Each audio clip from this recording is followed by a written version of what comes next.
Digital India సంకల్పాన్ని మరింత బలోపేతం చేసి ప్రజలకు మెరుగైన యూపీఐ సేవలను అందించడమే లక్ష్యంగా కేంద్ర ప్రభుత్వం taxation and other loss amendment bill 2026 బిల్లును తీసుకొచ్చింది.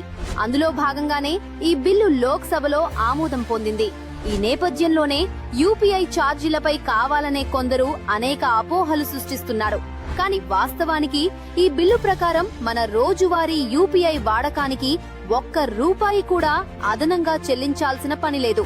సాధారణ ప్రజలకు మరియు చిన్న కిరాణా దుకాణదారులకు యూపీఐ సేవలు ఎప్పటికీ 100% ఉచితమే. వర్తించే ఏవైనా ఛార్జీలు ఉంటే అవి కేవలం సంవత్సరానికి 50 కోట్లకు పైగా టర్నోవర్ ఉన్న పెద్ద వ్యాపార సంస్థలకు మాత్రమే పరిమితం.